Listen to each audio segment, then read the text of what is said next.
Hi guys, my name is Chandrasekhar Barola and these are sessions for information system audit. My number is 9899123008. So in case of any feedback and in case of any professional help in and around Delhi, you can contact me at this particular number. तो हम पढ़ रहे थे logical access controls और logical access controls में पढ़ रहे थे बायोमेट्रिक सिक्योरिटी। तो बायोमेट्रिक सिक्योरिटी में हमने पढ़ा था कि बायोमेट्रिक सिक्योरिटी कैसे फिजियोलॉजिकल और बिहेवियरल दो तरीके से हम बायोमेट्रिक्स को डिवाइड कर सकते हैं और वेरियस टाइप ऑफ बायोमेट्रिक्स के बारे में भी पढ़ा था। फिर कैसे क्या क्या प्रॉब्लम्स आती हैं, कैसे इम्प्लीमेंटेशन होता है और किस तरीके से और हम पढ़ रहे थे कि FAR और FRR के बारे में, मतलब फॉल्स रिजेक्शन रेट और फॉल्स एक्सेप्टेंस रेट के बारे में पढ़ रहे थे। तो हमने ये पढ़ा था कि क्योंकि डेटा कॉम्प्लेक्स होता है बायोमेट्रिक्स का, तो बायोमेट्रिक्स में दो टाइप के एरर होते हैं और वो होता है फॉल्स रिजेक्शन रेट और फॉल्स एक्सेप्टेंस रेट।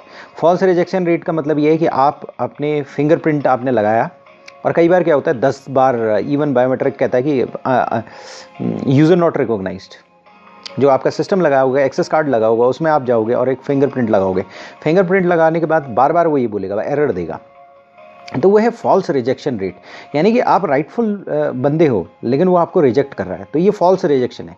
तो फॉल्स रिजेक्शन रेट बायोमेट्रिक्स में होता है और कई बार फॉल्स एक्सेप्टेंस रेट होता है। कई बार क्या होता है कि मालूम पड़ा आपको गलत एक्सेस दे दिया रिसोर्स का। भाई आप गए, लेजिटिमेट यूज़र हो, उसने आपको अंदर जाने दिया लेकिन उसने गलत आदमी समझ के जाने दिया। जब आप सिस्टम के रिसोर्सेज को एक्सेस करने लगे उसने गलत सिस्टम का एक्सेस दे दिया। तो ये फॉल्स एक्सेप्टेंस रेट है, यानी कि गलत एक्सेप्टेंस रेट। तो उसमें क्या होता है कि जो अनऑथराइज्ड यूज़र है वो रॉन्गली ऑथेंटिकेट किया जाता है राइट यूज़र की तरह। तो दो चीज़ें होती हैं FRR और FAR, फॉल्स रिजेक्शन रेट और फॉल्स एक्सेप्टेंस रेट। तो सिस्टम जो है आइडियली एक सिस्टम में फॉल्स रिजेक्शन रेट बहुत कम होना चाहिए और फॉल्स एक्सेप्टेंस रेट भी बहुत कम होना चाहिए, दोनों कम होनी चाहिए। तो अधिकतर बायोमेट्रिक्स में क्या होता है सेंसिटिविटी लेवल्स होते हैं और उनको ट्यून किया जा सकता है। अगर आपने सेंसिटिविटी लेवल हाई कर दिया है, सेंसिटिविटी ज़्यादा सिस्टम को सेंसिटिव बना दिया है, तो फॉल्स एक्सेप्टेंस कम हो जाएंगे लेकिन फॉल्स रिजेक्शंस बढ़ जाएंगे। जो फॉल्स एक्सेप्टेंस रेट गिर जाएगा, फॉल्स रिजेक्शन रेट इंक्रीज हो जाएगा क्योंकि सिस्टम को ज़्यादा सेंसिटिव हो गया, थोड़ी सी भी कोई चीज़ हुई तो वो रिजेक्ट कर देगा। और फॉल्स एक्सेप्टेंस ड्रॉप हो जाएगी, फॉल्स रिजेक्शन इंक्रीज हो जाएगी। तो एक क्राइटेरिया मीट आउट हो गया, दूसरा क्राइटेरिया मीट आउट नहीं हुआ। तो फॉल्स रिजेक्शन रेट और फॉल्स एक्सेप्टेंस रेट जो है वो इन्वर्सली रिलेटेड है, यानी कि अगर एक बढ़ेगा तो दूसरा घटेगा, दूसरा बढ़ेगा तो एक दूसरा घटेगा, मतलब दे आर इन्वर्सली रिलेटेड। एक बढ़ जाएगा तो दूसरा घटेगा। FRR बढ़ेगा तो FAR घटेगा, FAR बढ़ेगा तो FRR घटेगा।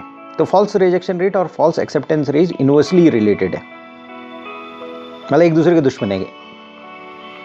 तो क्या होता है ओवरऑल मैट्रिक्स जो होता है, एक पर्टिकुलरली हमें एक ऐसा चीज़ चाहिए जहाँ पर एक ऑप्टिमम लेवल हो, मतलब एक क्रॉस एरर रेट्स कहते हैं उसे, वो पॉइंट कहलाया जाता है जहाँ पर FRR FAR के बराबर होता है, false acceptance rate false rejection rate के बराबर होता है। क्रॉस ओवर एरर रेट कहते हैं उसे। तो cross over error rate CER क्या होता है? CER ये पॉइंट होता है जहाँ पर false acceptance rate false rejection rate के बराबर होता है और ये आइडियल कंडीशन होती है। लेकिन कई जगह रिस्क बहुत हायर होता है और रिस्क हायर होता है तो आपको सेंसिटिविटी बहुत बढ़ानी पड़ती है। सेंसिटिविटी बढ़ानी पड़ेगी तो रिजेक्शंस बढ़ जाएंगे। तो कई बार क्या होता है कि आप सिस्टम है, आपको हाईली सिक्योर करना है और एफिशिएंट करना है, तो आप अलग पासवर्ड यूज़ कर लो, बायोमेट्रिक्स यूज़ कर लो, आई स्कैनर भी यूज़ कर लो, दोनों चीज़ें करो। उनकी जो सेंसिटिविटी है उतनी ज़्यादा ना करो, मतलब क्रॉस ओवर एरर रेट पर रखो।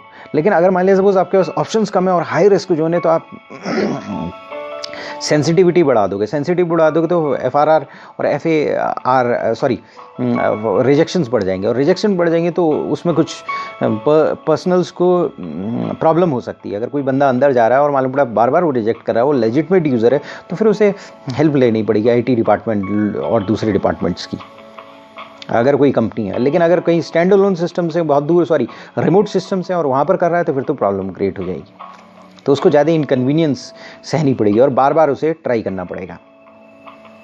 तो क्योंकि ये सिस्टम कॉम्प्लेक्स होता है, हाई कॉस्ट होती है इम्प्लीमेंटेशन की, बायोमेट्रिक्स जो है शुरुआत में high value critical information systems के लिए यूज़ किए जाते हैं, जैसे डिफेंस है, बैंकिंग है। और आपने मूवी में देखा होगा US की कोई साइंटिफिक इंस्टीट्यूशन या कोई टॉप सीक्रेट फैसिलिटी वहाँ पर यूज़ किए जाते थे। लेकिन क्या है, कंप्यूटर्स में मूर्स लॉ काम करती है। मूर्स लॉ क्या करती है, कॉस्ट को आधा कर देती है हर 18 महीने में, हार्डवेयर की कॉस्ट को, और भी बहुत सारी चीज़ें चेंज हो जाती हैं। तो मूर्स लॉ की वजह से कॉस्ट कम होने लगी, कॉस्ट ऑफ बायोमेट्रिक्स गिरने लगी, एरर रेट्स में स्टेबलाइजेशन आ गए, तो बायोमेट्रिक्स कमर्शियल एप्लीकेशंस के लिए भी यूज़ होने लगे। आज की डेट में कोई भी ऑर्गेनाइजेशन में जाओगे तो जनरल फिंगरप्रिंटिंग बेस्ड बायोमेट्रिक्स बहुत पॉपुलर हैं और वाइडली यूज्ड हैं। डेटा सेंटर्स और आपके कॉल सेंटर्स और आपके नॉर्मल सॉफ्टवेयर ऑर्गेनाइजेशन में काफ़ी लगे रहते हैं। तो हमें किसी भी लॉजिकल एक्सेस कंट्रोल्स लगाने के लिए कॉस्ट बेनिफिट एनालिसिस देखना पड़ेगा। अगला टॉपिक हमारे जो स्टडी में दिया हुआ है वो कॉस्ट बेनिफिट एनालिसिस दिया हुआ है। हमारी स्टडी ये बताती है कि अगर मान लिया सपोज कोई रिसोर्स है, उसमें हम ऑथेंटिकेशन टेक्निक लगा रहे हैं, तो पर्टिकुलर ऑथेंटिकेशन टेक्निक को हमें का कॉस्ट बेनिफिट एनालिसिस देखना पड़ेगा। उसमें देखना पड़ेगा कितना कॉस्ट लगेगा, कितनी रिसोर्स ड्रेन होगा, क्या यूजफुलनेस हो जाएगी। तो ऑर्गेनाइजेशन के पास बहुत सारे केसेस में क्या हो सकता है कि वो कोशिश कर सकते हैं कि बहुत ही सिक्योर सिस्टम हो, लेकिन एक पॉइंट आता है जहाँ पर पॉइंट ऑफ डिमिनिशिंग रिटर्न्स कहते हैं। हमने ये वर्ड इकोनॉमिक्स में काफ़ी पढ़ा है। डिमिनिशिंग रिटर्न्स क्या है कि अगर आपको भूख लगी है तो पहली रोटी की कीमत बहुत ज़्यादा है। अगर एक आदमी किसी से एक रोटी मांग रहा है, भूख लगी, वो इधर उधर जा रहा है, उसे खाना कहीं नहीं मिल रहा है, रेगिस्तान में फंसा हुआ है, तो पहली रोटी वो काफ़ी कॉस्ट में लेगा, लेकिन दूसरी रोटी की कॉस्ट कम हो जाएगी, तीसरी की और कम हो जाएगी, चौथी की काफ़ी कम हो जाएगी, और पाँचवीं रोटी तो वो शायद लेना। तो पहली रोटी तो अगर आप उसे कहोगे जी एक ही रोटी है और 1000 रुपये में दूंगा, तो शायद वो 1000 रुपये की एक रोटी ले लेगा। अगर उसे पता है कि एक दिन भूखा रहना है, 2 दिन भूखा रहना है, तो एक रोटी तो वो ले ही लेगा। 2 रोटी, दूसरी रोटी आप उसे देने लगोगे तो कॉस्ट कम करेगा, तीसरी में कम करेगा, चौथी में तो वो बिल्कुल, चौथी के बाद तो वो कहेगा कि रोटी देनी है 5 रुपये की एक रोटी दो, उससे नहीं। तो इसे कहते हैं पॉइंट ऑफ डिमिनिशिंग रिटर्न। तो एक पॉइंट आता है जहाँ डिमिनिशिंग रिटर्न होती है, रिटर्न डिमिनिश करती है, उसके बाद वो उतना बेनिफिट नहीं दे रही होती है। तो एक्सेसिव सिक्योरिटी एक्सपेंसिव भी नहीं हो सकती है, वो बिजनेस फंक्शन से आपको डिस्ट्रैक्ट कर सकती है। एक फॉर्मल कॉस्ट बेनिफिट एनालिसिस होना चाहिए और ये सपोर्टेड बाय एविडेंस होना चाहिए। कई बार ऑर्गेनाइजेशन में कोई भी कुछ बोल देता है, लेकिन ऐसा है कि वो एविडेंस और डॉक्यूमेंटेशन से सपोर्ट होना चाहिए। और ये कोई भी ऑथेंटिकेशन मैकेनिज्म को ऑप्ट करने से पहले ये कॉस्ट बेनिफिट एनालिसिस होना चाहिए। यानी कॉस्ट बेनिफिट एनालिसिस होगा, एक्सेसिव सिक्योरिटी नहीं होनी चाहिए, पॉइंट ऑफ डिमिनिशिंग रिटर्न हमें देखना पड़ेगा। ये सारी चीज़ें देखनी बहुत जरूरी है, क्योंकि अगर ये नहीं देखेंगे तो हम सिक्योरिटी के चक्कर में रह जाएंगे और बिजनेस फंक्शन में प्रॉब्लम हो जाएगी। सिक्योरिटी इस लेवल की होनी चाहिए कि बिजनेस फंक्शन चलता रहे, बिजनेस फंक्शन डिस्ट्रैक्ट नहीं करे। एक फॉर्मल कॉस्ट बेनिफिट एनालिसिस हो जिसका एविडेंस हो, डॉक्यूमेंटेशन हो, और ये डॉक्यूमेंटेशन और एविडेंस बहुत ज़रूरी है। और उसके बाद डिसीजन ले मैनेजमेंट कि कौन सा ऑथेंटिकेशन मैकेनिज्म लगाना है। तो जनरली 3 टाइप के ऑथेंटिकेशन मैकेनिज्म हमने पढ़े, जिसमें अभी हम पढ़ रहे थे बायोमेट्रिक सिक्योरिटी, और अब आगे का आने वाला ज़माना बायोमेट्रिक सिक्योरिटी एक्सपैंड कर रही है, इंक्रीज कर रही है। इवन ऐसे ऐसे बायोमेट्रिक्स आ रहे हैं कि आप आर्टिफिशियल इंटेलिजेंस के ब्रेक थ्रूज आ रहे हैं कि आप अपने सिटी में कहीं पर जा रहे होगे, कैमरा लगा है, वो आपको पहचान रहा होगा, आपके फेशियल फीचर्स से, सब चीज़ों से वो आपको पहचान रहा होगा। आप दूसरी जगह गए, वहाँ पर पहचान रहा होगा। आप एक जगह से दूसरी जगह गए, वो पहचान रहा होगा, और वो कोरिलेट कर रहा होगा आपकी पास्ट हिस्ट्री से आपको। और वो ये बायोमेट्रिक सिक्योरिटी है। बायोमेट्रिक्स आपकी वॉइस पहचान रहा होगा, आपका मूवमेंट, आपकी हाइट उसे पता होगी।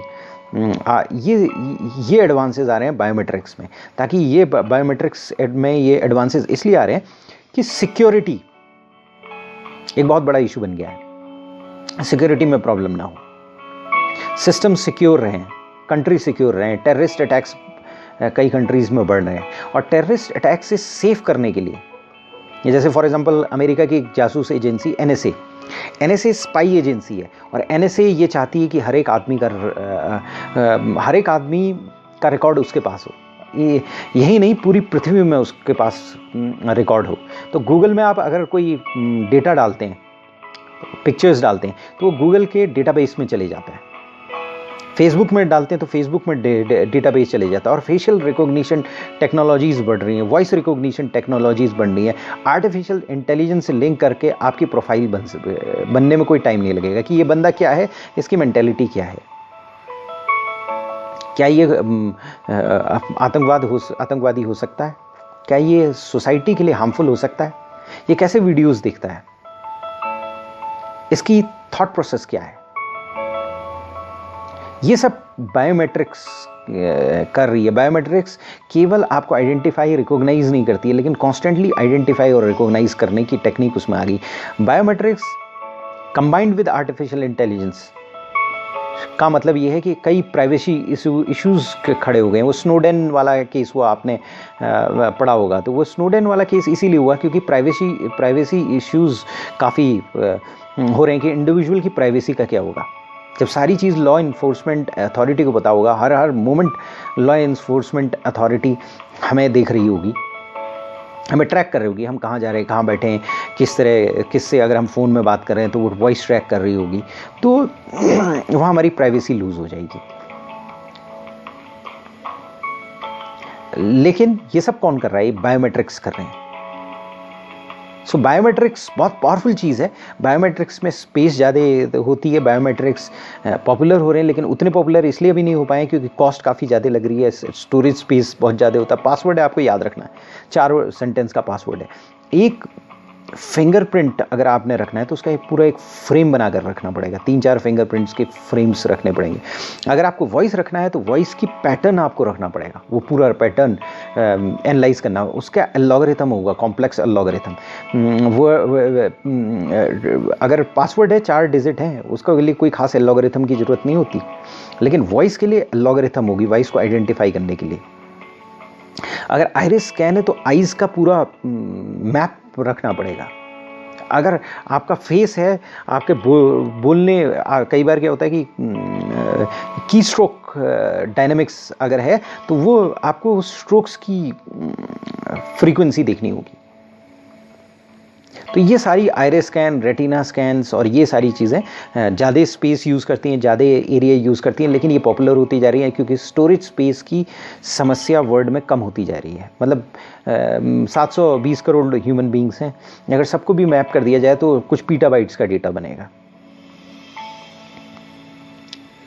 कुछ पीटाबाइट्स का डेटा रखा जा सकता है। लेकिन फिर वो और भी एक्टिविटी कर रहे हैं तो वो उसके लिए और डेटे की स्टोरेज की ज़रूरत पड़ेगी, लेकिन उतनी स्टोरेज स्पेस वर्ल्ड में है और वो बढ़ती जा रही है, स्टोरेज टेक्नोलॉजी बढ़ती चली जा रही है। तो मेरा कहने का मतलब ये है कि biometrics are the future. Biometrics बढ़ते चले जाएंगे और बायोमेट्रिक्स बाकी चीज़ों को रिप्लेस करता चले जाएगा। बायोमेट्रिक्स 100% सिक्योरिटी देने की कोशिश करेगा, लेकिन दूसरे मेथड्स, टोकन या आपका नॉर्मल पासवर्ड्स, वो भी इम्पोर्टेंट है। टोकन ज़्यादा, पासवर्ड से टोकन ज़्यादा बढ़ेगा, लेकिन टोकन खो सकता है, और टोकन से बायोमेट्रिक्स क्योंकि बायोमेट्रिक्स खो नहीं सकता, आपका बायोमेट्रिक्स आपके पास है और वो उसे दूसरा यूज़ करना इतना आसान नहीं है। लेकिन अगर आपका बायोमेट्रिक्स और आपका पिन है तो पिन आपके दिमाग में है, बायोमेट्रिक्स आपके हाथ में है, तो ज़्यादा सिक्योर सिचुएशन होगी। थैंक्स।